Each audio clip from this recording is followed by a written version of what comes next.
അർജുൻ എടുത്തു ചാടി മണ്ടത്തരം കാണിച്ച് തെരുവിൽ കിടന്ന ഏതോ ഒരു പെണ്ണിനെ ഇങ്ങോട്ട് കൊണ്ടുവന്നു. എന്നുവെച്ച് മഹിയുടെ കാര്യത്തിൽ അങ്ങനെ സംഭവിക്കാൻ ഞാൻ ഒരിക്കലും അനുവദിക്കില്ല.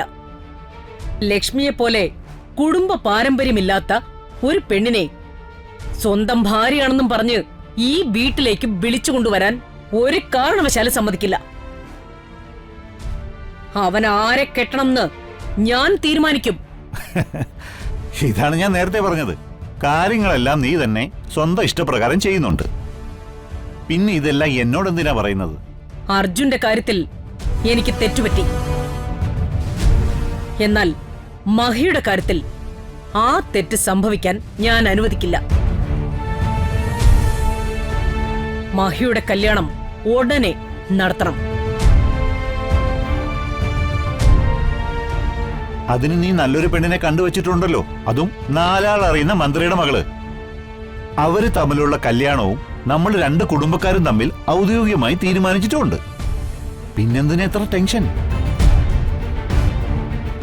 മഹിയുടെയും ദക്ഷയുടെയും കല്യാണം വൈകിക്കരുത്. അത് ഉടനെ തന്നെ നടത്തണം. ദേ അമ്മ വന്നല്ലോ. അമ്മയുടെ അഭിപ്രായം പറയട്ടെ. നീ അംഗീകരിക്കാത്ത ബന്ധമാണെങ്കിലും ഈ വീട്ടിലൊരു കല്യാണം നടന്നു തന്നെ ഉള്ളൂ. അതൊരു കല്യാണമല്ല, അബദ്ധമാ.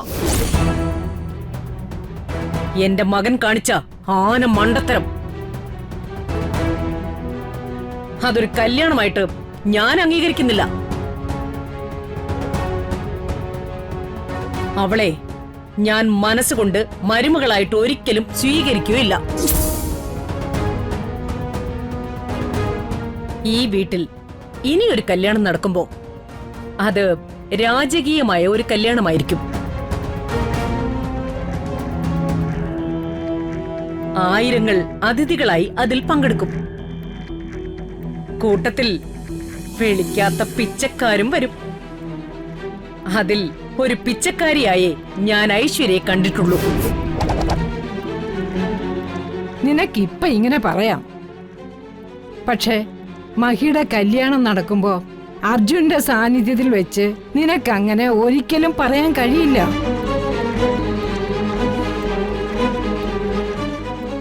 നീ ഇനി പരസ്യമായി ലക്ഷ്മിയെ അപമാനിക്കുന്ന രീതിയിൽ സംസാരിച്ചാൽ അർജുൻ അത് കണ്ട് മിണ്ടാതിരിക്കുന്നു തോന്നുന്നുണ്ടോ?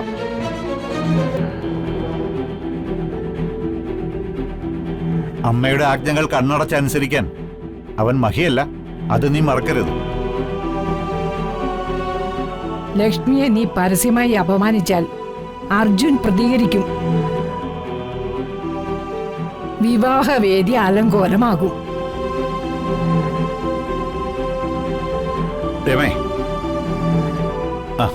അർജുന്റെയും ലക്ഷ്മിയുടെ കാര്യത്തിൽ ഒരു തീരുമാനമായതിനു ശേഷം മഹിയുടെ കാര്യത്തിൽ മുന്നോട്ട് പോകുന്നതായിരിക്കും നമുക്ക് നല്ലത്.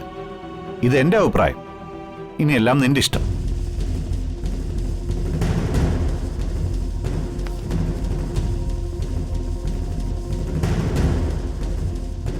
ഇനി എന്താ ചെയ്യേണ്ടതെന്ന് എനിക്കറിയാം. ഞാനത് ചെയ്തിരിക്കും.